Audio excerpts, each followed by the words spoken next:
This is Kate Baconsale. You're listening to Baconsale. It's the final film show.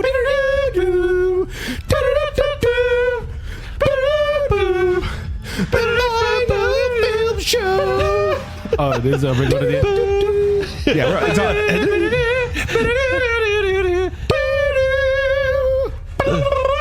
That's it. I was carrying a lot of weight there with the falsetto. Especially with my throat the way it is. Yeah, you poor thing. Joel's not well. Welcome to Baconsale. I'm Joel. I'm Kent. And I'm Zack. I'd like to thank you for listening to our last episode. Our, hey, is this thing on? Our stand-up comedy episode? And boy, are my arms tired.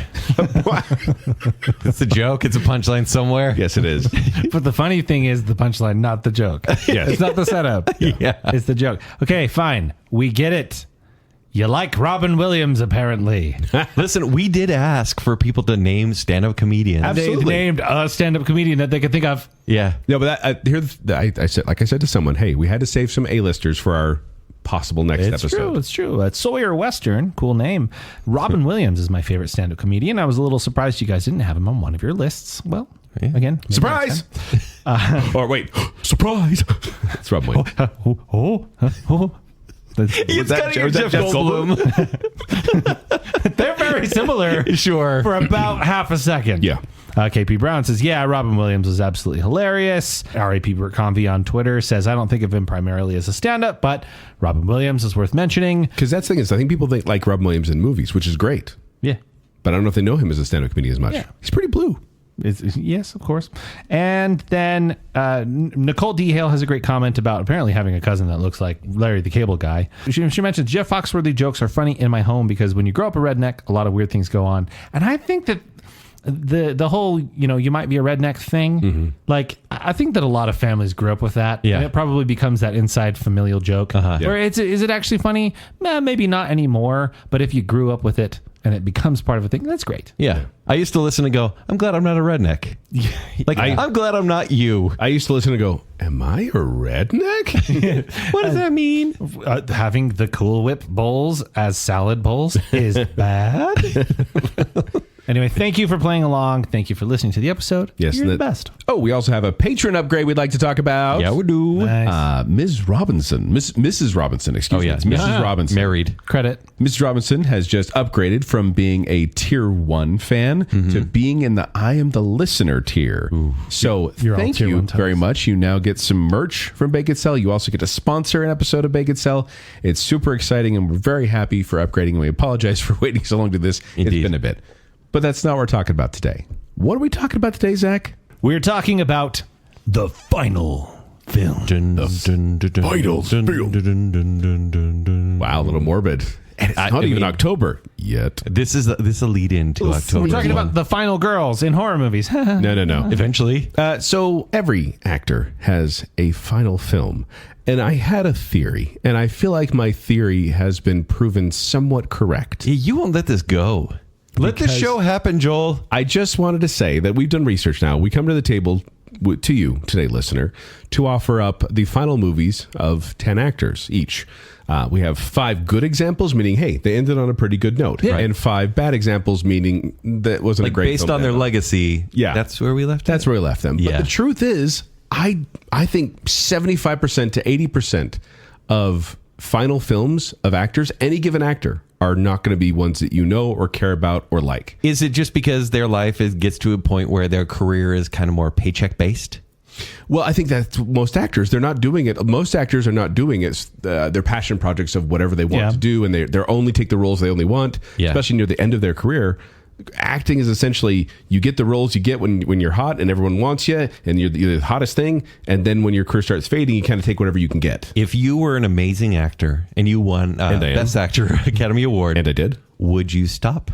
Would you retire at that point? No, because I think there's a love for it that they have. Yeah. But it's just like any TV show that outstays its welcome. It's like, yeah, you had your peak a while ago, and now you're kind of just filling the time slot. Mm-hmm. But what do you consider though as their final? Like people appear in things later in life. They just end up. It's also because, unfortunately, many of these final films aren't planned final films. Yeah. In fact, it was funny as I was going through and doing the research for this, because I found a lot of different movies. And they on these lists that I was looking up, they kept mentioning. So they're like, and Daniel Day-Lewis's final movie was Phantom Thread. And I'm like, no, it wasn't. He came out of retirement. He's about to make another one. Yeah, with the son. And so we didn't want to pick anyone that, hey, may still do a show. Okay. Yeah. But we're choosing those whom... So they're deed. Yeah. All these people are going to be, unfortunately, passed away. And that's why we know it's their final film, unless the AI robots overtake us and start making CGI of everybody. Well, that's just going to happen. There's going to be AI movies. So there will be movies with like James Dean, for example. Most likely. Which is weird. Yes. And I hate it. But for now, we're just going to talk about the facts, ma'am. So Just again, facts. final film then. Let's use as of the recording of this episode, a recent example. Okay. Mr. Robert Redford. Indeed. Dating the episode, yes. Again, dating the episode, but as of the recording, very recently. I've dated passed the away. episode. It was very respectful. Yes, it was good. He's It's a very joke respectful. We didn't Baconsale. click, but... Doodah. Okay, so it shows his last IMDb credit. Yes. TV series Dark Winds, chess player, uncredited. That doesn't count. Doesn't count. No. Omniboat, a fast boat Fantasia. He plays Lokia the dolphin monster as a voice. Yes. And I don't think that counts exactly because that didn't really get... I looked it up because I was like, Yes. what is that? He's a dolphin monster? He played it was a student film, like a festival film. Yeah. Never really got large distribution. So I don't think that counts either.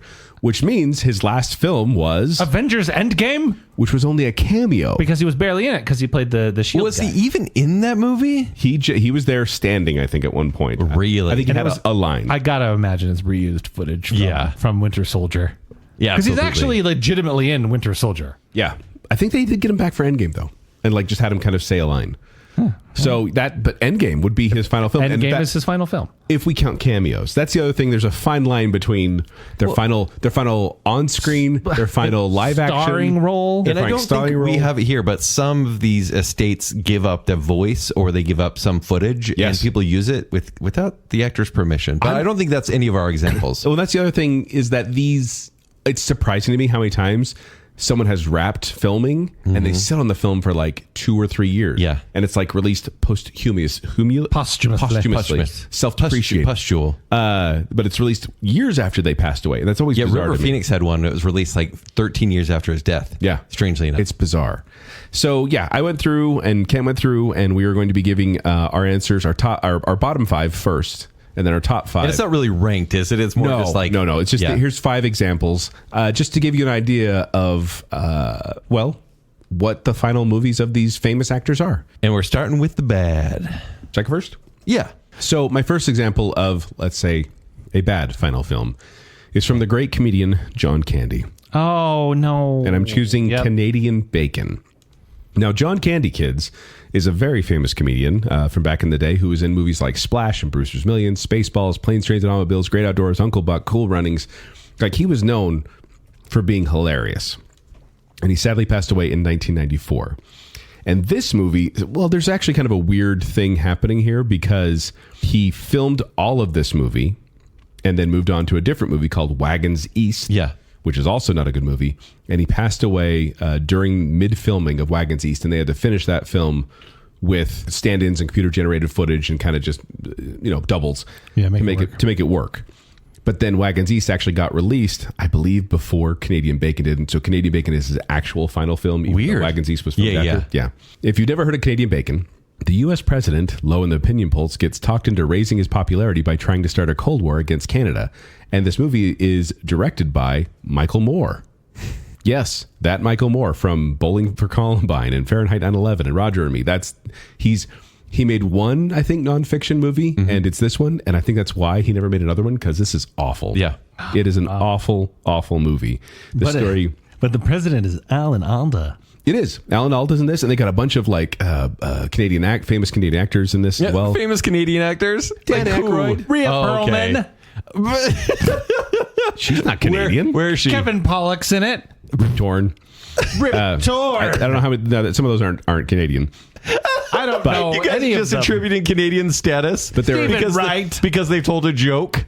but there are 3 jokes in this entire movie, and it's America are gun-toting idiots, Canadians are overly nice idiots, and the government is a bunch of hungry power idiots or power-hungry idiots, and that's the same joke Hilarious. over and over and over and over. And so it really is. And apparently, John Candy didn't really want the script, but he was over $1 million in debt. because he was a minority owner of the struggling Toronto Argonauts football team. Oh, I love the Argonauts. And so you like Jason and the Argonauts. Oh, dang it. That's not the same? No. But he needed the money. And so that's why he did Wagons East. No, he did Canadian Bacon. That's what it was. And so either one, though. And that's why I kind of did both of these. Yeah. Because Canadian Bacon, whether you watch Canadian Bacon or you watch Wagons East, you're kind of like, that wasn't a great note to end on. But it's nice because John Candy's legacy was not tainted by these two terrible movies at the end of his career. Right. He's still defined. Like, they just barely had a documentary come out about him called I Like Me. And it's a touching tribute to this just great comedian. So, yeah, John Candy, Canadian Bacon, not a great finale. Okay, my turn? Yep. Mm-hmm. I'm going to go with probably the best actor of our generation, widely admired as the best actor of this generation, but we lost him a time ago. We're not going to date the episode, and it's Philip Seymour Hoffman. Oh. Okay, I wonder which one you were going to go with there. Philip Seymour Hoffman, born 1967, died at 46 years old, was in popular movies like Twister, Boogie Nights, The Big Lebowski, The Talented Miss Ripley, Magnolia, Capote, Mission Impossible 3, Doubt, Moneyball, and The Master. Did anyone get what's the whiplash? Did Scientology anyone get one? whiplash from that? No, hold on. And Along Came Polly. Where he's clearly playing Jack Black. Yeah. No, I've seen that chart of Philip Seymour Hoffman and John C. Reilly and how their careers intersect of like one starts goofy and then gets more serious, the other starts serious and gets more goofy. I've never thought about him the same way since. It's just crazy what this guy did. And obviously he was like best friends with Paul Thomas Anderson, who did Resident Evil. And Mission Impossible. And, and Mortal Kombat. I'll never. I ruined the joke. Yeah, you ruined the joke. Imagine the potential of what this guy would have done at this point, now 10 years later, right? I'm surprised you're putting this on your bad list because I know what his final film was. His final film was The Hunger Games, Mockingjay Part 2. Which isn't the best in the series, but it's still part of a solid the series. worst in the series by far. And he was in Catching Fire, Part 1 of Mockingjay, and Part 2, and it was the last movie. He died during filming. Do you guys need the synopses? Yeah. Give the synopses for those who haven't read the books or seen the movies. Katniss and a team of rebels from District 13 prepare for the final battle that would decide the fate of Panem. And this is Jennifer Lawrence, Josh Hutcherson. This movie made a lot of money. $160 million budget, made $661 million. And so there's a scene where Haymitch, played by Woody Harrelson, reads Plutarch, which is Philip Seymour Hoffman's role. He reads a letter to Katniss. And that was just meant to be a scene where Philip Seymour Hoffman was talking to Jennifer Lawrence. Yeah. And so obviously they kind of just had to mess with that a little bit. He had done all of the filming except for 2 scenes altogether. So he was almost there. And it's not the worst movie, but it's in a series that not really... Canadian Bacon. Yeah. It's in a series that really trailed off. And you look at what he'd done in like Capote and then Mockingjay Part 2. And I get it. It's a good paycheck. But it's still just a paycheck. Joel, you want me to not be morbid? Do you want me to not talk about sad things? Let's try not to be too morbid on this episode. They just can't make another movie. Just sad. I would be interested the last Drugs. I'd be interested the last starring role, right? Because I don't consider, Philip Seymour Hoffman is in The Hunger Games, whatever. But like I would say his last starring role was in a Most Wanted Man, Which is great. and The Master right before that. Yeah. So really, he was like starring in Yes. fantastic movies. And oh, by the way, collecting a paycheck. You're going to hear there's a fuzzy line between we're going to do cameos and starring roles. Sometimes we'll prefer one. Sometimes we'll prefer the other, depending on what we've seen and what makes good content. Yeah, exactly. Well, let's move on to the next. I'm going to read the synopsis first. You guys will never get this movie, but the synopsis is: a sympathetic anthropologist uses drugs and surgery to try to communicate with a primitive troglodyte who is found living in a local cave. The movie it's from 1970, and it's called Trog. Oh, you know Trog based on the poster alone. No, I don't know Trog because of the poster. I know Trog because of the research and who was in this movie. This is the final film for the legendary actress Joan Crawford. Joan Crawford, legacy. She was born 1904, died in May 1977. And it's been in movies like Mildred Pierce, Whatever Happened to Baby Jane, Grand Hotel, The Women, Possessed, and Rain. She was in over 80 movies. Yeah. And her last movie was Trog. Now, to explain this movie... It's a caveman. Yeah, it's a caveman. So the budget, by the way... She's not. She's a scientist talking to the caveman. The budget was anywhere. This is everywhere. I tried to find the exact budget. They said anywhere from $25 to $300,000. It probably was more than 25 because that mask costs at least $50. So the mask was free because they stole the mask from the 2001 Space Odyssey set. What? With the monkeys at the beginning. Oh, man. They stole that. And so they go to a cave, and it's a cave without time. And they find a troglodyte. They find a caveman. He has basically a monkey upper half, like top. It looks like they took a mask and put it on a guy. That's exactly what it is. And then he's normal in the bottom. But that's it. And so this whole movie is like, he goes crazy. And they try to study him, and she really tries to understand him because she's this scientist. She's an anthropologist, and she wants to get to the bottom of it. But there are people within the government. This is a very British movie, by the way, meaning slow-paced, low budget. British is it? How British is it? And of course, no one can really understand this creature until there's a huge temper and a big showdown at the end. This is a ridiculous movie. At multiple times, you hear Joan Crawford, amazing actress, say, "Get me my hypo gun," multiple times. And I'm like, what is this movie? I had a blast watching it. Now, did you watch it specifically for just this research? for this? Because I was like, what is Trog, and why is it being mentioned so much? And I was like, why haven't I watched it? Here we go. Do you know what my favorite part was, though? Is when they opened, they unlocked the knob and then opened the Trog door! Oh, wow. So this wasn't something where she died. I can't get over that. She didn't die during the filming of this. She actually lived for another 7 years. She just retired. She just didn't want to do this anymore. She had a lot of familial issues. Kind of traumatic life for her, and very traumatic final movie. It's one of the worst regarded movies out there. I've never seen it, but I'm intrigued. Did Mr. Science Theater ever do that one? Oh, I hope so. Have. All right, so my second example of bad here Ken kind of brought us a little down. And so I think... Sorry? We need a little Christmas right this very minute, because I'm choosing Mame, starring none other than Lucille Ball. 1974, the movie Mame, which is based on the Broadway musical. And now Lucille Ball from I Love Lucy, which ran from 1951 to 1957. Also, they had the Lucy Show as well. But she didn't pass away until 1989, which was, well after 1974. Sure. And yes, she did have, this is a bit of a cheat because she was in 7 TV movies after this and appeared in 4 TV series. But this is her last feature film. For someone like Lucille Ball, TV doesn't matter. The reason it's bread and butter. irrelevant. The reason I wanted to choose this is because of the reason behind it. When she did this movie, it got such a bad reaction. She personally got such a bad reaction from audiences, from other members of the cast. People were kind of just trashing on her being in this role, that she vowed to never make another film again. This made her go, fine, I'm not doing Hollywood anymore. So she walked away from feature films. She still did her TV stuff. I thought it was just, I watched this movie because I wanted to know where that Christmas song came from. We need a little Christmas right this very I had no minute. idea, actually. Yeah, there's a part in there, you're going to hear it next time you hear the song, but she goes, but Auntie Mame. And she's talking to Auntie Mame at that point. This movie, by the way, stars Lucille Ball, B. Arthur, and Bruce Davison. A lot of older actors you may recognize. It bombed at the box office. I didn't think it was that bad. It wasn't good, but it was middling. Sure. Robert Preston's in it, the music man. Yeah. He's kind of miscast too. Yeah. But I don't think the blame lies entirely on Lucille Ball's padded shoulders. Her costumes or something. But her singing isn't great, but the whole point is kind of a washed up has-been socialite. And I think there's a lot of other reasons why this should have been panned, and I don't think it's because of Lucille Ball. But yeah, she took it very personally. Also, apparently there was some drama behind the scenes.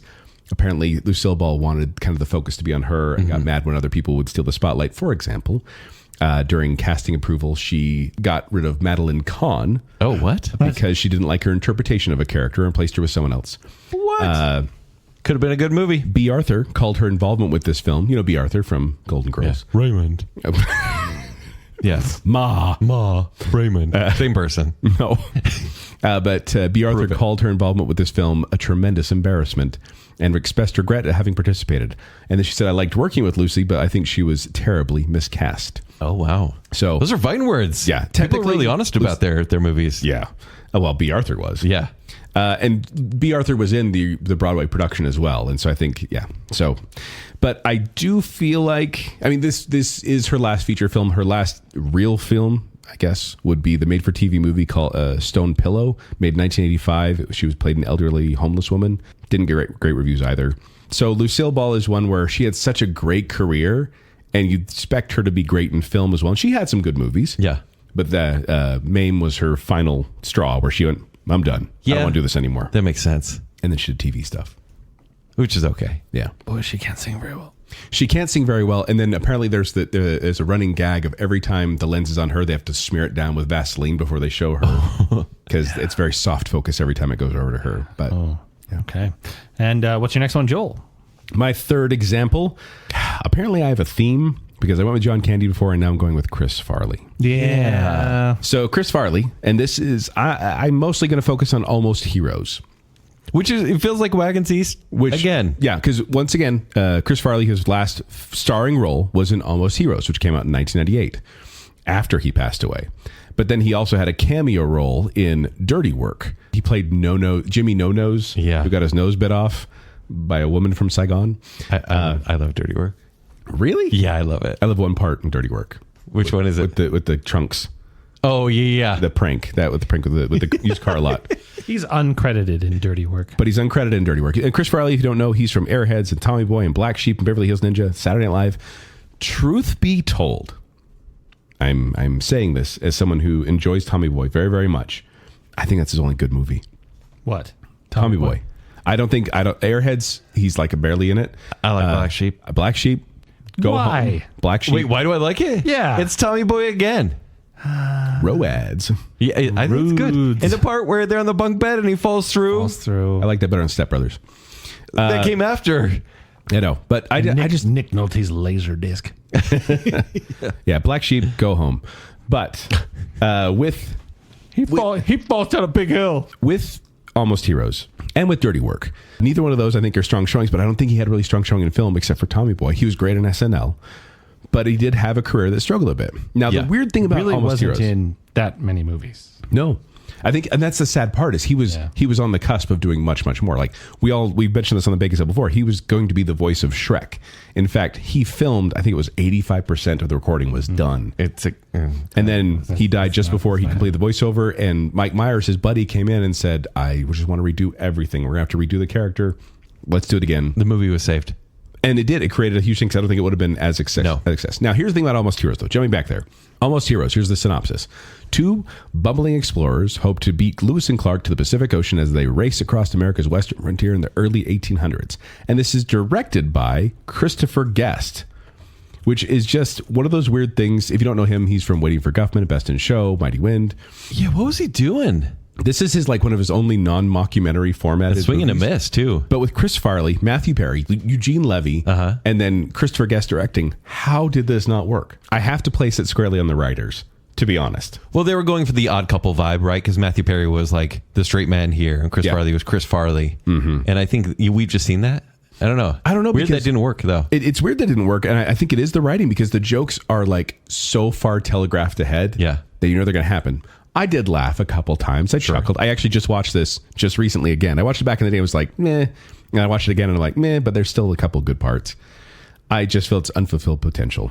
Once again, this movie, Almost Heroes, was completed in the fall of 1996, but the film was delayed because of a merger between Turner and Time Warner.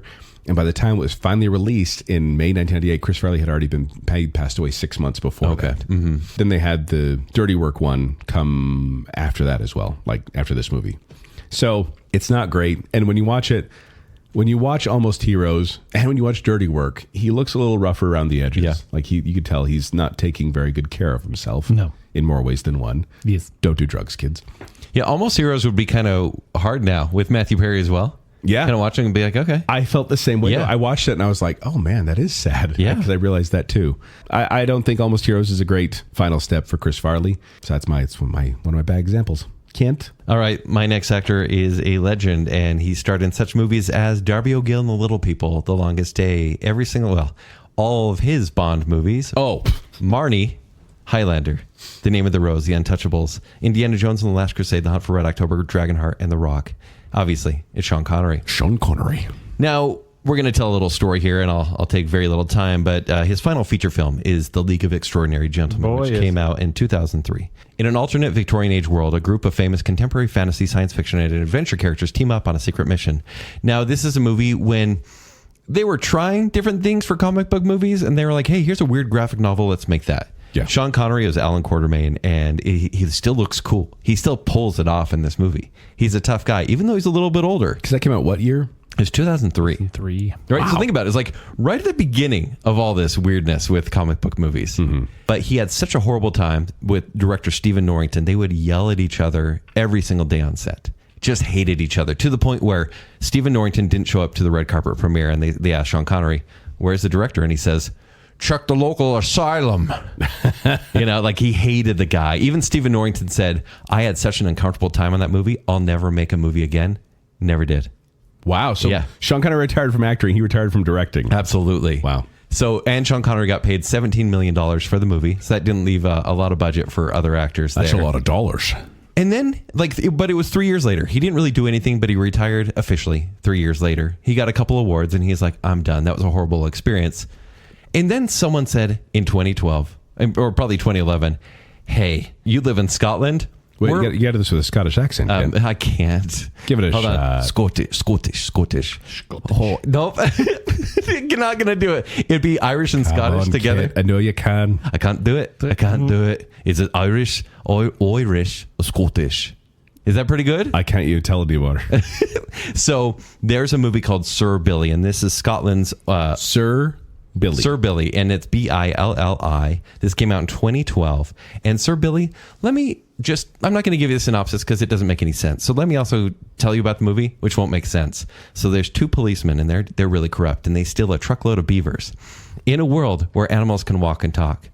Okay, doesn't make sense. One of the beavers, is this in Canada or is this in? This is in Scotland. One of the beaver kids escapes, and he's raised by rabbits. And the cop keeps trying to hunt down this beaver raised by rabbits. And then you cut to our hero, and it's Scottish nobleman Sir Billy, who is a skateboard riding grandpa, and he has a pet talking goat named Gordy, voiced by Alan Cumming, who dresses like Bruce Lee.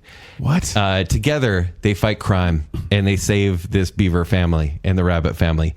And Zach, are you looking at the animation right now? Because that's something you haven't mentioned yet, Kemp. There's the animation. Does it hurt your eyes? It looks like if a kindergartner decided they wanted to do Jimmy Neutron. Yes. Yeah, exactly. Like Jimmy Neutron is like the quintessential early CG movie, right? Yeah. This is like hoodwinked. They have him driving an Aston Martin DB. So the intro is a Bond song with silhouettes and everything. They won't let it go. And you hear Sean Connery. He does the voiceover for this as a favor. He's also the executive producer as well. And this was what year? It's 2012. He's tired. His voice is tired. So 9 years after. It's bad. And then on the poster, it says, "Sir Sean Connery is the guardian of the Highlands in this new animated roller coaster adventure. Sir Sean Connery is Sir Billy, guardian of the Highlands." It's hard to watch. It's an hour, 20 minutes, and I watched it today, and it gave me a headache just to even look at, and just to try to understand, and it just made me sad.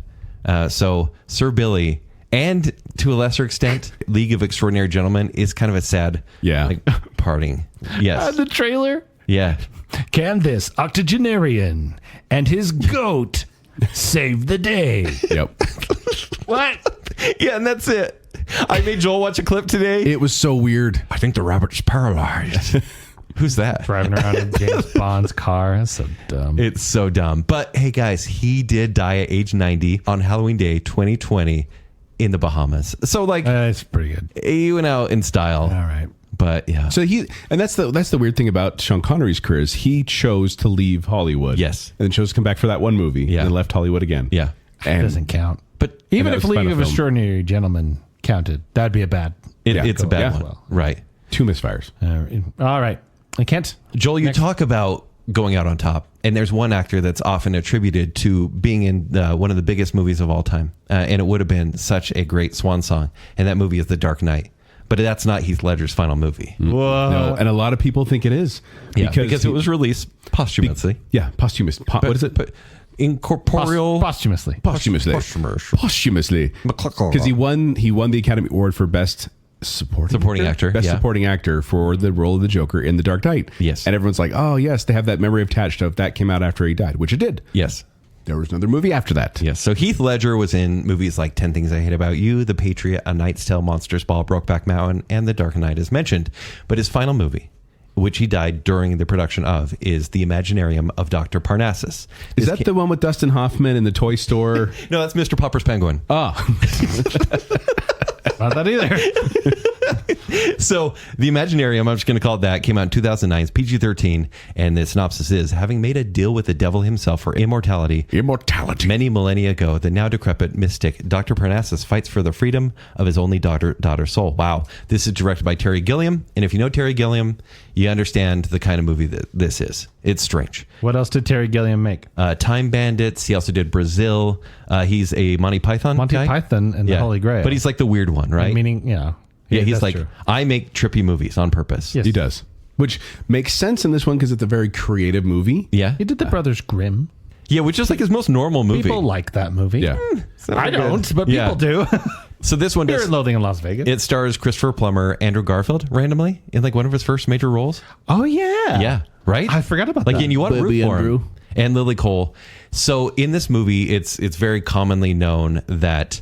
So Heath Ledger passed away. And just really quick, I'm just going to say this. Everyone's like, oh, he's demented from all the Joker role and this thing. He'd been dealing with insomnia most of his adult life. And drugs. And then drugs, of course, right? And in this movie, they actually kind of attribute not only just the drugs, but he basically got pneumonia. He had a respiratory illness that he could not beat. And that on top of everything else just sadly took him out. So when you watch this movie, there's kind of like a real world and a really CG fantasy world in this movie. Yeah. And halfway through, they cut to the CG fantasy world and he kind of looks at his reflection. He goes, wait, I look different. Because it's been a very long time since Yes. I've seen it, but he is him. It's Heath Ledger all of the time in the real world. Except for obviously they didn't finish his scene, so they cut out some of his plot. They had to alter it. But he's always him in the real world. Yes. And then when they go through like the mirror or whatever, Except for the first time, yes. then he becomes Colin Farrell, Yes. Johnny Depp, And Jude Law. and Jude Law. Yeah, And Which it's weird honest, how they made it work I like it. okay. I like it too. Like to do something It's a with cool thing. I don't like the movie per the movie. se, but the way they handled it is actually super The cool. movie's bad. It's not good. Yeah. Not good. But the fact that they got 3 of his close friends to do this for him, It's a touching tribute in that way. to the point where everyone knew this was happening. Tom Cruise asked Terry Gilliam if he could also do one of these roles, and Terry Gilliam said no. You're not close friends with Heath Ledger. Oh, Isn't that crazy? the boys club. Yeah, kinda it cool. definitely was. And some of the actors, Vern Troyer, Lily Cole, got tattoos of Heath Ledger after his passing. Oh, and Dr. Parnassus is Christopher Plummer, and Yeah. that's where he learned to replace people in movies. Dun, dun, dun. Well played. But it's just a really, I mean, I know it's Terry Gilliam, and you should kind of have a certain amount of patience for those kind of movies, 12 Monkeys. which I really like, by the way. But this is not a good Save movie. for our monkey episode. I did think that the effect was cool, and I think when it came out, 2009. Yes. I wanted to be the hipster guy that liked it, and so I said that I liked this movie for a long time. I don't. Yeah. It's not good. You can't lie to yourself. But I do think that the way it was handled was quite creative. And this almost disproved my theory because if The Dark Knight were Heath Ledger's final film, he would go out on a high note. Like that is the highest of notes. great role. Yeah. And You can, I guess, asterisk it of being his final full role. Yeah. right. So maybe. Yeah. Okay. What do you have, Joel? We've given examples of some bad movies here, but I have what is objectively called by many to be the worst movie of all time, Plan 9 from Outer Space. Oh, yeah. Well, it's directed by Ed Wood, who's known as to be a very, shall we say, eccentric director. Stars Gregory Walcott, Tor Johnson, Vampira, but also starring, oddly enough, Bela Lugosi, Yeah. This one makes me sad a little bit. also known as Dracula, like the original 1931 Dracula, the iconic, terrifying monster of the day. But the weird thing about this movie is that Bela Lugosi's appearance, it's kind of the opposite of what Kent just said with Heath Ledger. Because Heath Ledger, he started this movie and then other people had to fill in. Yeah. With Bela Lugosi, what they did was Ed Wood came to Bela Lugosi and said, hey, I have an idea for a couple films. I don't know, I'm going to call one The Vampire's Tomb or The Ghoul Goes West. He had a couple names for it. So they said, well, let's just shoot some scenes together to see kind of what it would look like. So they took some scenes of Bela Lugosi weeping at a funeral, or picking a rose from a rose bush, or walking in and out of a home, or walking. He had his Dracula costume on and like furled his cape up and then walked towards the camera. Yeah. They just kind of made up these shots on the spot. Yeah. So Bela Lugosi passed away. And then Ed Wood said, okay, I'm going to take that footage and I'm going to piece it into this other movie that I'm making, Plan 9 from Outer Space, and it will make sense. It doesn't. It's really bad. Does he become a vampire because the aliens land? Kind of. Okay. I'm trying to remember. I mean, you're thinking way too much into it. Stupid. They actually got Wood's wife. Wood's wife's chiropractor doubled for Lugosi in random shots. They don't look the same. And so it's pretty obvious as you're watching it, like, well, that's not Bela Lugosi, but okay. But it is one of the worst films ever made, which means it's also one of the best. It's so good. Because it's so bad, it's good. And so I'd had a hard time which list to put this on, but this is not Bela Lugosi's legacy. This is not where he should have been, therefore I put it on the bad, because even though the movie has that iconic legacy, it's a sad showing for a once great horror film actor. Zach, have you seen this? I have. I'm familiar with it, but I've never sat down and watched the original Room. The Room. Oh, It does definitely. I'm watching the trailer right now. It definitely seems awful, but like in a fun way. Oh, yeah. If you want a good time. I would like it. And, we're not quite in October yet, but if you want a good time during the month of Halloween and you don't want anything particularly scary but want the vibe of something scary, this is a hilarious comedy. So just to clarify, when Bela Lugosi, air quotes, is walking toward a character with the cape up over his face, that's the chiropractor. That's the chiropractor, which you should fear. Chiropractor. That is in the trailer. I didn't even read the synopsis. Evil aliens attack Earth and set their terrible Plan 9 into action. As the aliens resurrect the dead of the Earth, the lives of the living are in danger. No. Plan 9 from Outer Space. I'll put a plug in to watch it, and you'll just see how bad it is. Oh, yeah. Production quality, terrible. All right, what do you have for number one? My number one, maybe a controversial pick, but I figure when a actress has been in such films as When Harry Met Sally, Hannah and Her Sisters, The Blues Brothers, The Burbs, and Star Wars, I had to pick Carrie Fisher in Star Wars Episode 8, The Last Jedi. Now, she is, by the way. She is also in Rise of Skywalker. Point of order, exactly. She's as much in Rise of Skywalker, one scene. Except it's archive footage. It's archival footage from The Last Jedi. From, I think, Force Awakens even. I don't even think they got it from that. Sure. Unused footage from The Force souls Awakens. died with The Last Jedi. Now, this was the first step. This is one of those weird...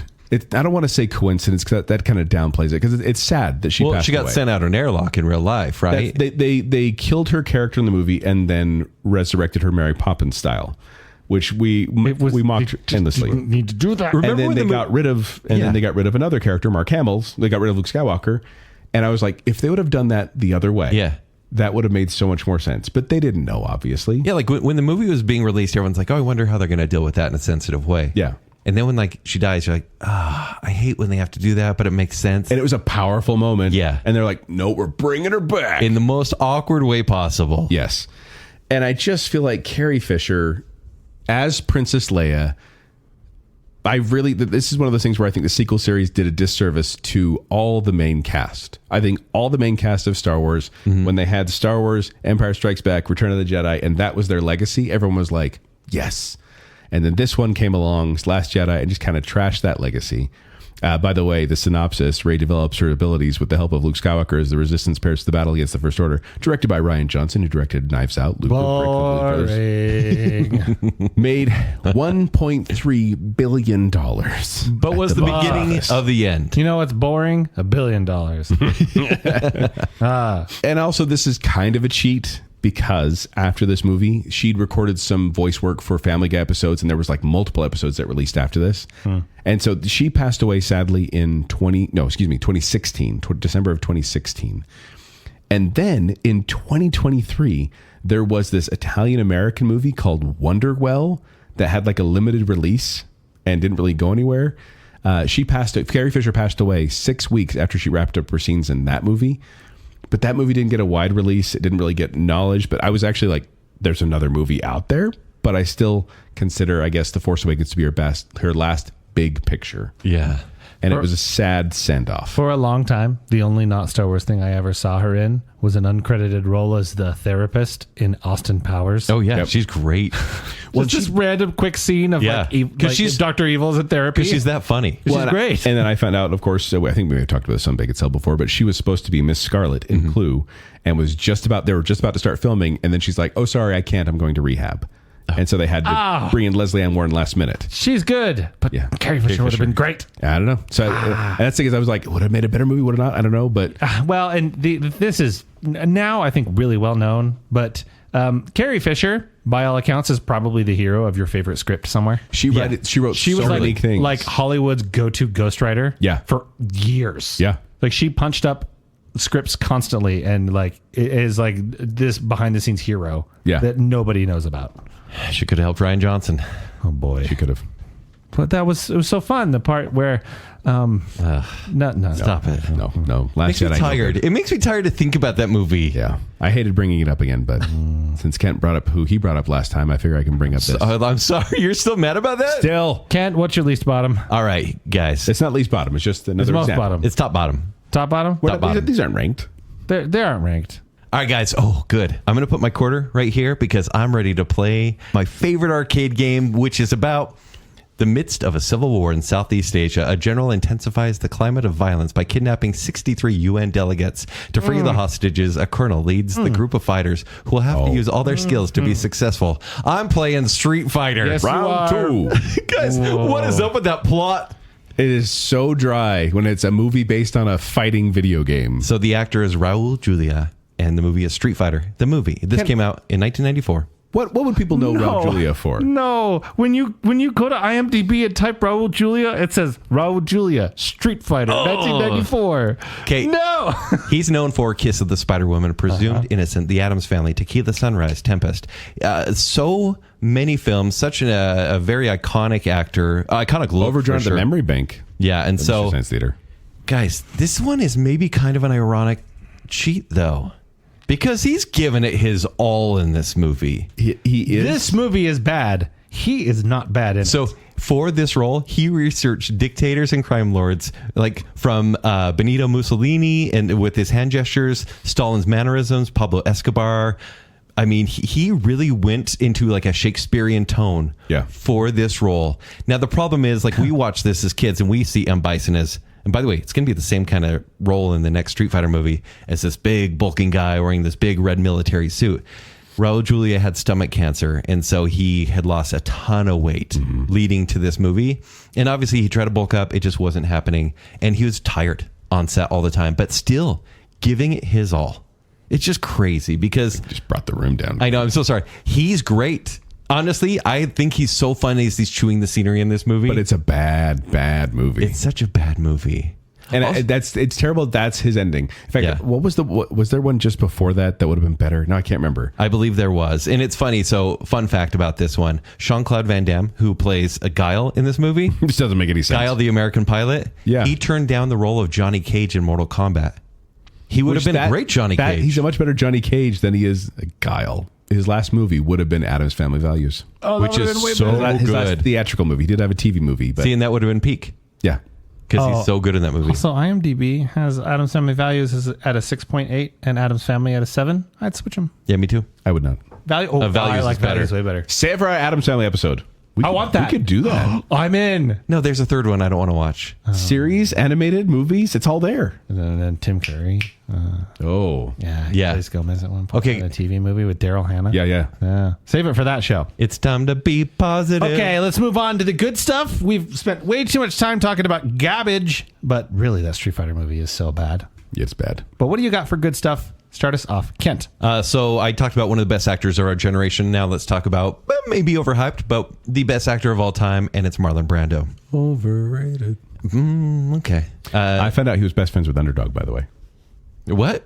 Yeah, well, Are you just going to throw that out there and not explain? The voice actor for Underdog and Marlon Brando were like best buddies. What? Yeah. It's kind of a weird... It's a weird thing. Yeah, look it up sometime. What can I say? I like the dog. If we ever talk about Twilight Zone, you'll hear about it. So he was in movies like The Godfather, Part 1 and 2. Apocalypse Now, Superman, The Freshman, Streetcar Named Desire, and On the Waterfront. I mean, it's Marlon Brando, for Pete's sake. And his final feature film role was the score. And this came out in 2001. Zach, have you seen this movie? I have not. Let me tell you about the synopsis. It's an aging thief hopes to retire and live off his ill-gotten wealth with his lover. I remember this when a young kid convinces him into doing one last... I always feel awkward when I say lover. Then don't. In doing one last heist that comes with a large payout. Directed by Frank Oz. And this stars Marlon Brando, Robert De Niro, and Edward Norton. And this one kind of came out of nowhere. This was definitely like a black hole movie for me that I watched, I think, like maybe sometime like 3 or 4 years later. And probably when I realized that how much I love Edward Norton as an actor, because maybe it hasn't aged really well, but Edward Norton puts in the performance of a lifetime here. And it's so funny because he didn't really love the script, but he wanted to do the movie just to share a poster with Robert De Niro and Marlon Brando. I don't think I've seen this. You haven't seen it? I don't think I've seen it. It's a caper movie with just like basically like, hey, look at these amazing actors from every generation just doing their thing. And it is cool to have Robert De Niro and Brando in a movie together when they both won Oscars for playing Vito Corleone. It's great for Baconsale. Is it for SEO? No, because they already were together before, remember? Oh, yeah. Oh, Marlon Brando being Marlon Brando, he's kind of a punk. Yeah. Yeah, and so he made fun of Frank Oz all the time. They hated each other. He'd call Frank Oz Fozzie or Miss Piggy all the time. So basically, Frank Oz was like, De Niro, I'm not working with this guy. Anything I tell you, like anything, any direction I give, it has to go through you. He did this movie. He just retired after this. He didn't want to do any more movies. I think his health was kind of declining. And then a couple of years later, he voiced a role for this TV movie that was never released, still hasn't been released. Oh. And so this is what I was telling you about earlier, Joel. This movie's called Big Bug Man. Oh, yeah. And Marlon Brando plays a character named Mrs. Sour. But it hasn't been released. It's because he died during filming. I mean, he's probably done. They probably could, but the animation looks similar to Sir Billy. Could they get Tom Cruise to go in there? Yeah, they probably could. The voice cast is Andre 3000, Brendan Fraser, and Michael Madsen. So, I mean, super good. He also he recorded one line for the Godfather video game. So he wasn't like above it. He just didn't like the feature film experience after the score. It's bad than the Godfather video game. You've heard the line then? Yeah, yes. It's literally just like he's on oxygen. And you can just barely hear him, and it sounds like it's through a wall. Yeah, it's bad. But I mean, so if you guys haven't seen this movie, think. And I like this example about Matchstick Men. That sort of feel. Okay. Yeah, I like that. Is that good? I like feeling good about that. Director. What about you, Joel? My first example of good, I'm actually going to choose Always, starring Audrey Hepburn. Oh, no. Audrey Hepburn is known for Roman Holiday and Sabrina and Breakfast at Tiffany's, My Fair Lady. And she actually semi-retired from acting in 1967 because she chose to be more with her family and only act occasionally. She came back to be in a movie called Robin and Marion with Sean Connery. Yeah. 1976. She also was in a movie called They All Laughed. It came out in 1981. But sadly, that movie didn't get a lot of distribution because one of the actresses was tragically murdered. And then... I'm bringing the room down. Yeah. In 1989, she decided to do this movie Always, which is a Steven Spielberg movie, which, hey, go listen to Baconsale episode 65, Steven Spielberg and the Raiders of the Lost Art. But this movie stars Richard Dreyfuss, Holly Hunter, John Goodman, Brad Johnson, and Audrey Hepburn. And the synopsis is: the spirit of a recently deceased expert pilot mentors a newer pilot while watching him fall in love with the girlfriend he left behind. And this movie Always, we kind of talked about in that episode, but it always had a place in my heart. I think it's very sentimental, yes, but the sentiment works for me. I love the characters in it. And one of the nice things is when the character passes away, pretty early on in the movie, he's greeted by this white, fluffy sweater wearing white pants, Audrey Hepburn, and her presence is just so calming, and she's so nice, and she plays an angel named Hap. And this is kind of a cameo, but like I said, her previous movie in 1981 didn't get a lot of distribution, so I'm still counting this as her final, because she has like 2 scenes and that's it. Yeah. But she makes such an impression, and she's so wonderful. Like she, at one point, she just puts like the what is that called, Zach? Where they put around people that you're giving haircuts to? The cape? What is that? The drape? The drape. That was close. But she. Cape is good too. Yeah, but she puts it on him and just starts giving him a little haircut. You drape in a cape. Yeah. And she's just talking, and she's just nice. And even when she's kind of getting after him, she's still just Audrey Hepburn. And it was so good to see her on screening because she's just so beloved by many that I went, you know what? This is a wonderful movie. I love that you're in it. It made an impression. And I always love seeing Audrey Hepburn in Always. She's delightful. She is delightful. Lovely. That's so positive. I hope when I get to the other side, an angel like Hap is there waiting for me to give me a haircut. Oh, what do you got next, Joel? Next up, apparently I'm just sticking with the older actors because I'm choosing someone who was in a 1945 movie called Anchors Away, a 1951 movie called An American in Paris, and a 1952 movie called Singin' in the Rain, and Brigadoon and Hello Dolly as well. But I'm choosing Gene Kelly in the movie Xanadu. Wait, but it's good movies. I love Xanadu. It is good movies. We're talking about good movies. No, Xanadu. What? Yeah. So I like Xanadu. Okay. Is that your argument? Xanadu. It's good because I like it. Yeah. But Xanadu, for those who don't know, synopsis: a struggling artist living in Los Angeles meets a girl who may hold the key to his happiness. And I know Kent doesn't like Australian actresses, but Olivia Newton-John's in this, and along with Michael Beck and Gene Kelly. It's a roller skating disco movie. Need you say more? The soundtrack is by ELO, and that's pretty good. Yeah. We have talked about it on Baconsale before, and I just think it's because I watched this one a lot as a kid, but it has that disco-fueled childhood nostalgia for me. But Gene Kelly in this, he was kind of critical of this movie, Xanadu. He said the concept is marvelous, but just didn't come off the way he thought it should. He retired from acting after the film's release. I think he kind of saw the response to it and was like, I'm good. I'm done. He's like, someday two guys who have a podcast will appreciate this in an ironic way. But this is in 1980, and then he retired from acting, and he passed away in 1996. However, he was, once again, technicalities here, he was in a couple episodes of The Love Boat and a few episodes of what show? TV miniseries The Love Boat. Much better. A few episodes of the miniseries North and South, and then a few episodes of the miniseries Sins.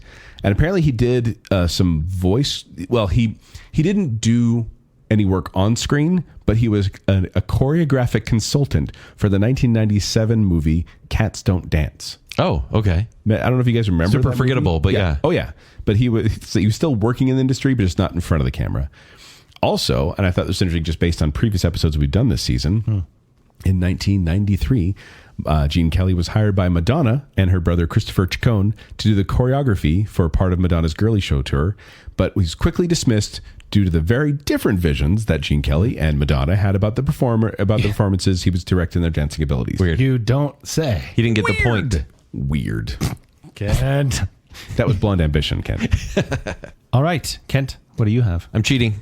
Okay. I'm choosing two actors. I accept. For one movie. That's not what it said. Two actors, final movies? Two actors in one final movie. The movie is called The Misfits, and the actors are Marilyn Monroe and Clark Gable. Is this based on the ones that are fighting against Jem and the hologram? Yeah, actually. Yeah. It's a prequel. Kind of weird. Yeah. Marilyn Monroe and Clark Gable. So this came out in 1961. Some big names. The synopsis is: a divorcee falls for an over-the-hill cowboy who is struggling to maintain his romantically independent lifestyle. Also directed by John Huston, a legend. Also starring Montgomery Clift. Now, this movie is one of those, it's kind of like a journey movie where people are just they're just outcasts and they're just trying to figure life out. And there's kind of a weird love triangle that doesn't really go anywhere. Between Marilyn Monroe and Clark Gable? A little bit. Ugh. There's, in fact, one scene where I was like, I'm uncomfortable with this.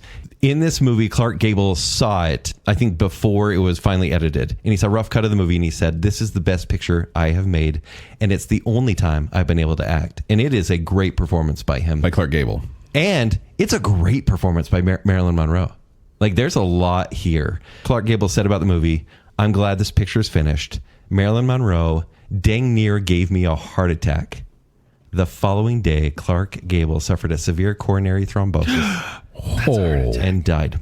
401 people found that interesting. You just really want to slide into that Halloween spirit. Season 402. So this is the last completed film for Clark Gable and Marilyn Monroe. Obviously, Marilyn Monroe, she died of... I'll stop making it dark. No, but there is an alleged drug overdose. Died of conspiracy. It was a year and a half after. Died of conspiracy. Yeah, and so yes, just saying.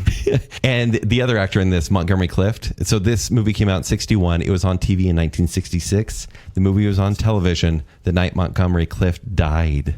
Oh, wow. Yeah, and before he died, they'd say, hey, do you want to watch your movie? And he said, absolutely not. And those were the last words he ever spoke. And he died of a heart attack that night. It feels like a cursed movie. And granted, we have these legends. Clark Gable from Mutiny on the Bounty, It Happened One Night, Gone with the Wind, and Marilyn Monroe from Some Like It Hot, The 7 Year Itch, All About Eve, and Gentlemen Prefer Blondes. And these are just two legends in a really great classic movie. And I like this episode, guys, because it's made me watch older movies. Like finally movies before 1980. Good for you. Black and white movies too. I feel cultured. You are cultured. Dish. Aw, thanks. Yeah. Well, what's your next movie, though? Okay, I'm keeping it really old. John Wayne. John Wayne. Oh, you watched The Shootist? Or The Shootist. And Joel, this is where I'm going to counter your argument. I think this is one of his best. If not, maybe not his best, but it's one of his best. So it is a great. It's great. Okay. So this came out. I have not seen this one. 1976. It's PG. And why this works is because even the beginning of Ron Howard's voiceover, which is always weird in any other thing. Except Arrested Development. Yeah, right. But he's talking about the history of this cowboy. I'm gonna kill that guy. He didn't. Exactly. But it's kind of a love letter to the Westerns because Westerns by 1976 were out of favor. And John Wayne was obviously getting older. His health was failing, but he wanted to make a love letter to the movies he made before. And so it's a story about a cowboy, a gunman who had just been surviving for decades. And then finally he was succumbing to sickness. The same sickness that John Wayne later succumbed to 3 years later. Wait, wasn't he ill during it, though? He was. He actually fell ill with influenza and never really kind of got better from it. And obviously, the cancer came and everything as well. James Stewart had not really made a film for 5 years previous to this, but because John Wayne said, "Hey, Pilgrim, want to be in my movie?" James Stewart said, "Yeah, I'll play the doctor in this movie." Wait, James Stewart? Jimmy Stewart? You want to be in my movie? So it stars John Wayne, Lauren Bacall, Ron Howard, and James Stewart. It's an amazing cast. It's an amazing movie because it's a guy saying, I want to die in peace, but with, be remembered as something better than what I've been. And it's really quite good. So John Wayne, The Shootist, this is what I think is probably a great capstone to who he was as an actor and the movies he was in. Ken, I've literally just added The Misfits and The Shootist. Okay, there you go. To my awesome queue. Perfect. As it were. I'm so glad he didn't finish by playing Genghis Khan. Yeah, oh my goodness. Oh boy. Yeah. Okay, Joel, what do you have next? Speaking of James Stewart, what a nice dovetail, Kent. Is this the worst again? This is in the worst list. An American Tale, Fievel Goes West? Yeah, Joel. No. You don't like Fievel Goes West? It's not very good. And I say that It's charming. as someone who loves American Tale. American Tale is just genuinely fantastic. American Tale is genuinely good. But Fievel Goes West is fine. It's fine. That's it. It's good. It's like a direct-to-DVD sequel. Direct-to-VHS sequel. It is, literally. No, this came it went to theaters. It went to theaters. American Tale, Fievel Goes West. Fievel's family decides to move out west, unaware that they're falling into a trap perpetrated by a smooth-talking cat. And this stars Philip Glaser, Dom DeLuise, and then John Cleese, John Lovitz, and James Stewart. Christopher Plummer. So for Mr. Smith Goes to Washington, It's a Wonderful Life, Harvey, Rope, Rear Window, The Man Who Knew Too Much, and Vertigo. Well, and the thing about this movie is that I love the concept of it because apparently how James Stewart came to be involved was Spielberg met James Stewart. Steven Spielberg met James Stewart. Steven. Not Greg Spielberg. Or John. Yeah, I know. Steven. But Steven Spielberg met James Stewart at a party asking him to voice one of the characters, and he agreed. Mm-hmm. The character's name is Wiley Burp. And I can only imagine the party where Steven Spielberg is like, Mr. Stewart, I'd love you to be in our movie. It's this cute animated movie. You'll be playing the character of Wiley Burp. And James Stewart going, that sounds fabulous. All of Jimmy Stewart's lines were recorded in 10 days. Oh, okay. He clocked through this. That's nice. But he also, and this is one of the reasons I picked it, Kent, he has a beautiful send-off. Like he has this true. He has this nice kind of like literal walking into the sunset, or maybe sitting and looking into the sunset moment at the end there. I did find out that his last live action film was a Japanese film called The Green Horizon. Okay. That was critically panned. Sure. But he did it because he was able to take his family to Kenya where they're doing the filming. So he's like Adam Sandler of his time. Sure. In fact, in the 1980s, Jimmy Stewart kind of retired from acting. Like, I'm not going to do any major roles, but he did come out of retirement for Mr. Kruger's Christmas. I was going to say. Because he had fulfilled a lifelong dream of his to conduct the Mormon Tabernacle Choir. He's like, I'm not going to give that up. By the way, Jimmy Stewart has 100 credits on IMDb. Wow. And yes, An American Tale, Five Goes West, which I think it's not a great like film for adults, right? But for a kid, it's great. You knew when you were a kid it wasn't as good. I can sing songs from this song. Go on. So where's the girl you left behind? She's waiting with her sister. I mean, they have the ride scene. That's fun. Yeah. I'm really proud of you for that, by the way. Yeah. I enjoy Five Goes West. Great soundtrack. I refuse to watch it because I think of it fondly, and I'd like that not to change. Yeah, it's okay. Like it's a kid's movie. If you watch it with your kids, you'll enjoy it. If you watch it as an adult with a critical eye, probably not. But I still think this is a good end role for Jimmy Stewart, kind of passing the baton on. And this is actually one of my favorite movies to use in the game of Baconsale, because it connects James Stewart with like Dom DeLuise, and then you can kind of get. Listen. That really helps. Listen. Yeah, And Dom DeLuise was in Cannibal Run with Burt Reynolds. No, listen to me. James Stewart, Dom DeLuise, and John Lovitz, which gets you 3 eras of movies. What movies is John Lovitz in? High School High? Adam Sandler. You get an Adam Sandler connection with The Wedding Singer, and all of a sudden you're golden, Kent. Yeah, all through Dom DeLuise. The Dom DeLuise slide. Dom DeLuise in Spaceballs. Guys, Dom DeLuise is the key to Baconsale. You mock, but you shall mourn when I win next time. Next time. Joel, what's your 4th example? My 4th example of a good final movie is actually My Cousin Vinny. Is the movie, because I love that movie. It's a good movie. Yeah. Who's and it? Fred Gwynn, otherwise known as Herman Munster. Yeah. So Herman Munster, well, that's not his name. His name is Fred Gwynn.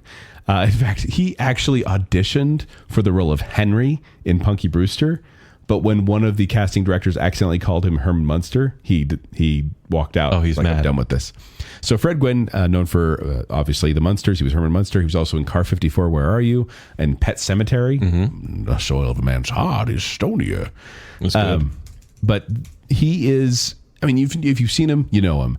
And he plays, what is the name of his character? Judge Chamberlain Holler. The judge. Yeah, the judge in My Cousin Vinny, which, here's the synopsis.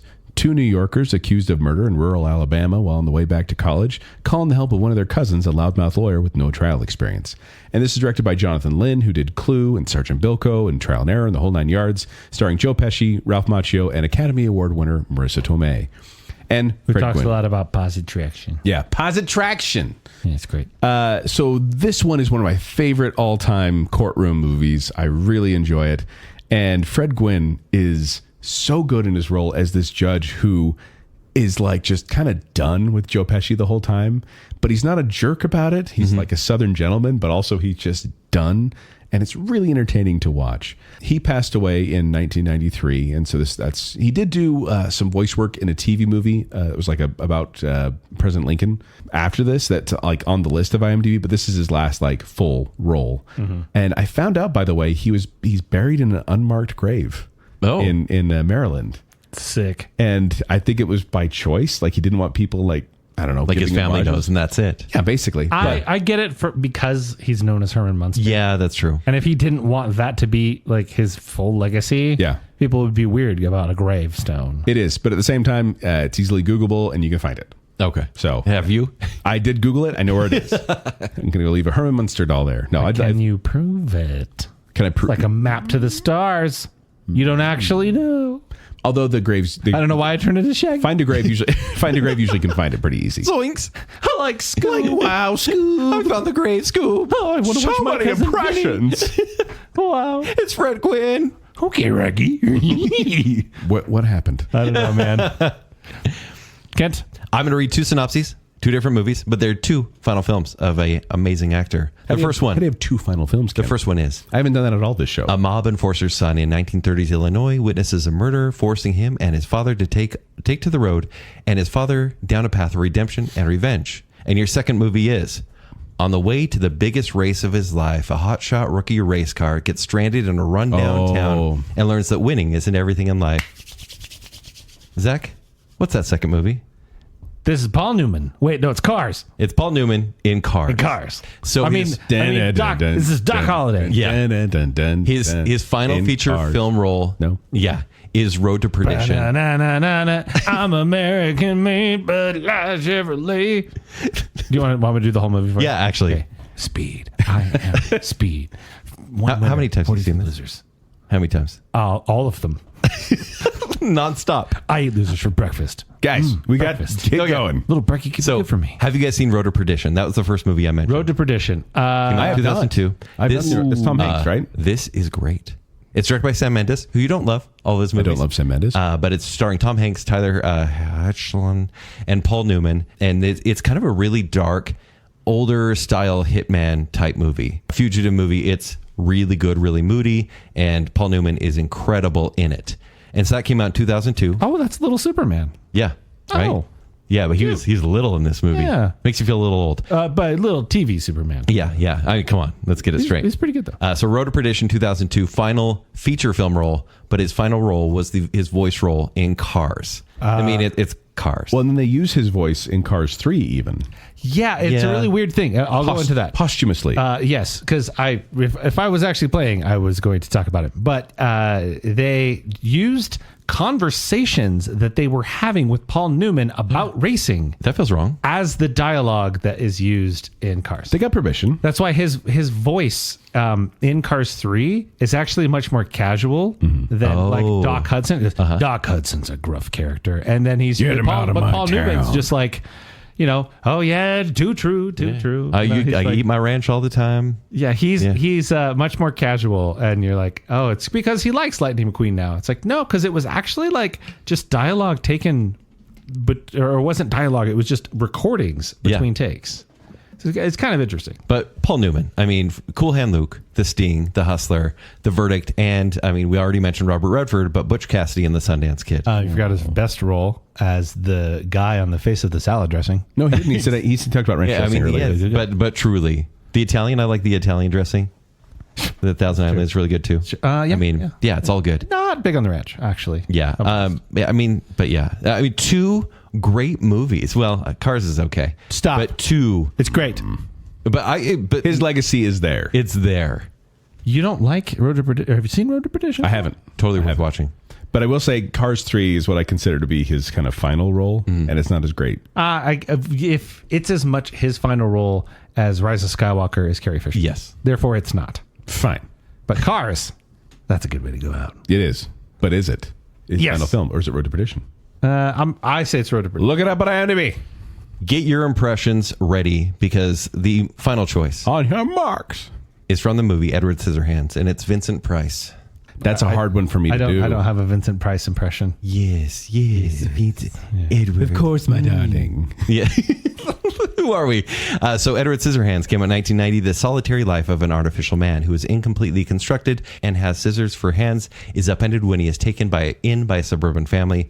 Obviously, Tim Burton directing, starring Johnny Depp, Winona Ryder, and Diane Wiest. I don't know about you guys. I grew up with the impression and with the knowledge, and maybe even to this day thought, Vincent Price died while they made this movie, and that's why he's barely in it. Have you guys ever thought that? I've thought that. I thought when he was helping with Johnny Depp with putting on some hands, suddenly he got collapsed right in front of him. In real life. Yeah, they just filmed it. Tim Burton's like, keep it. I think I even told people when the movie came out, that guy who's in all these movies, for example, House of Wax, Pit and a Pendulum, House on Haunted Hill, Fall of the House of Usher, I always thought, he was meant to have a bigger role, but he died while they filmed it. Actually not true. Obviously, he was getting older. He died at age 82, but it was 3 years after Edward Scissorhands came out. But during the filming of the movie, he had Parkinson's and bad health. And basically, Tim Burton wanted to use him a lot more, but realized there were constraints. So this is his last live action role. Yeah, and they didn't want to push him. But go on. He does have another voice role after this in a movie called The Thief and the Cobbler. Listen, Kent literally just said Road to Perdition for Paul Newman, which came out in 2002, but didn't really count Cars, which came out in 2006. Animated movies. And he's actually a full-blown character and very important to the story. Yeah. So Kent doesn't believe in animated movies. I love them.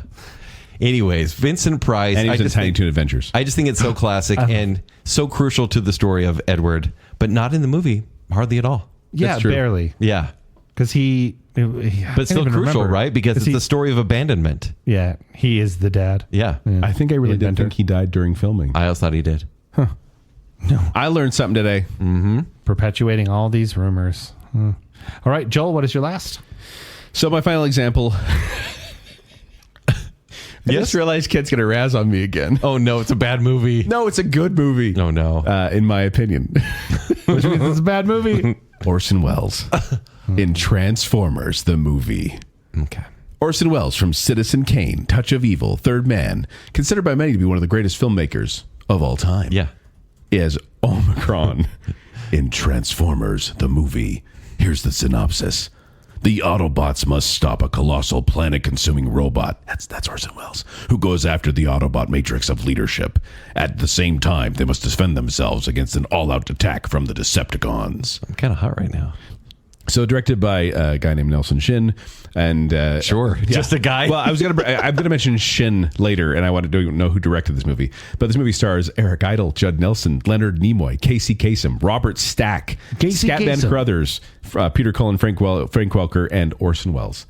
Now, Orson Welles died 10 months before this film released. Yeah, but he was replaced by Rodimus Prime, Judd Nelson. No, but he spent the day, October 5th, 1985, performing Unicron's voice on set. He passed away on October 10th, 5 days later. Now, he did do this other film. There was another movie, Someone to Love, released 2 years after his death, but it was produced before his voiceover. He also made an appearance he did a voiceover on the TV show Moonlighting for like the beginning of an episode.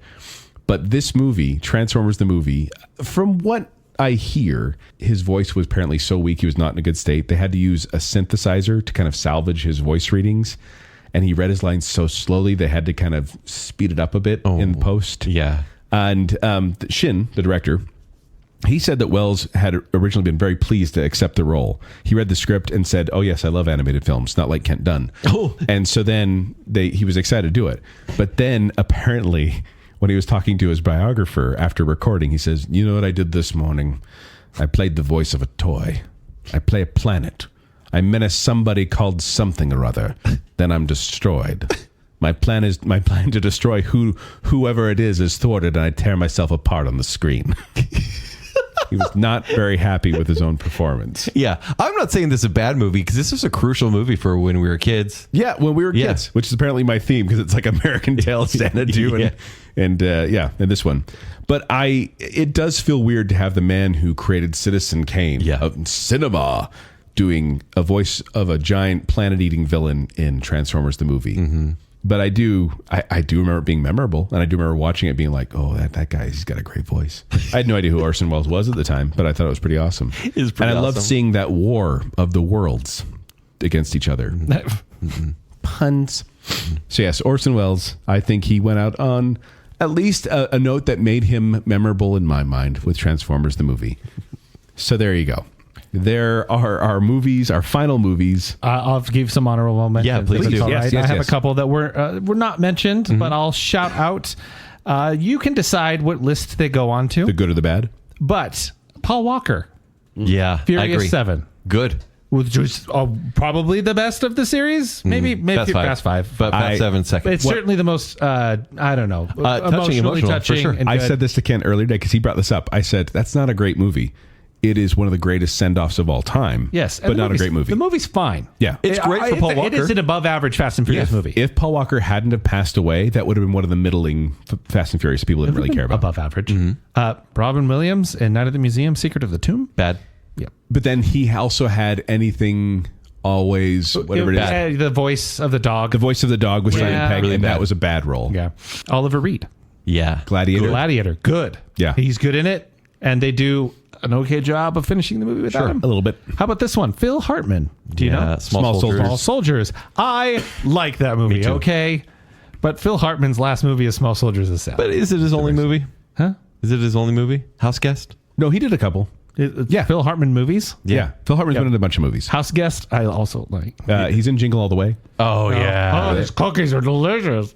I think this is fitting. Not my favorite movie, but Leonard Nimoy's last role was as Spock in Star Trek Into Darkness. Which some Star Trek fans are not happy about. Into Darkness. I don't like that at all, but I do appreciate that Leonard Nimoy's last role was Spock. Yeah. And then, of course, for me, Desmond Llewellyn, who is Q in almost all of the James Bond movies. You know, the gadget guy, The World Is Not Enough. It's not a great ending. It's not a great ending, but it is a great ending for the character. They let him pass the torch. Yes, they pass the torch to John Cleese, and it is a cute moment. And it's a funny thing because the whole big chase at the beginning of the movie was supposed to be in Q's retirement fishing boat, which is a stealth jet boat. Yeah. Right. Just dumb, but... And Dame Diana Rigg as well. Oh, yeah, another James Bond actor. Last Night in Soho. And of course, Last Night in Soho. I mean, she had a great run in Game of Thrones, and then she had Last Night in Soho. Yes. Like, she had a very powerful end to her career. There are certainly some that we may have missed, and a lot of times, maybe it's an actor who's,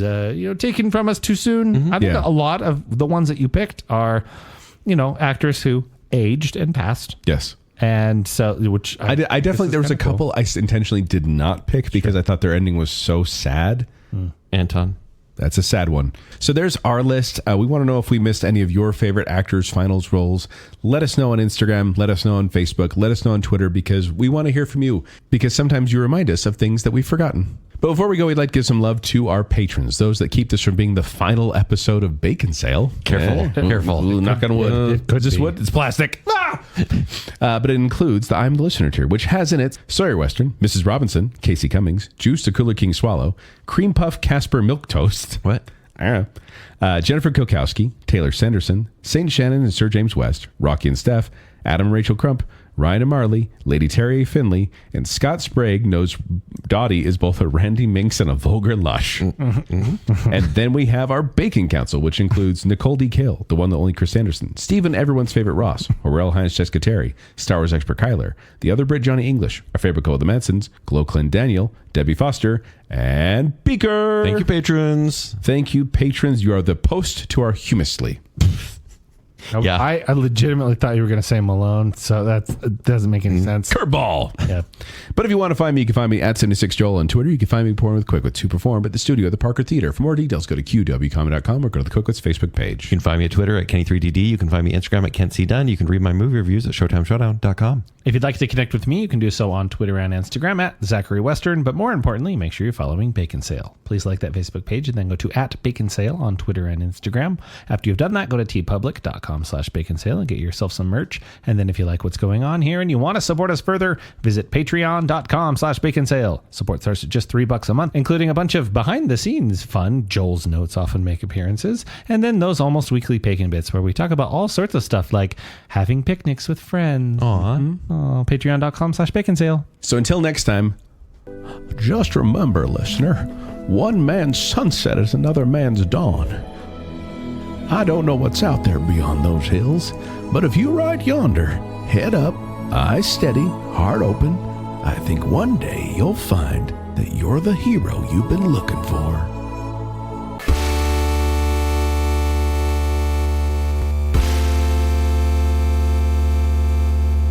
Surprise!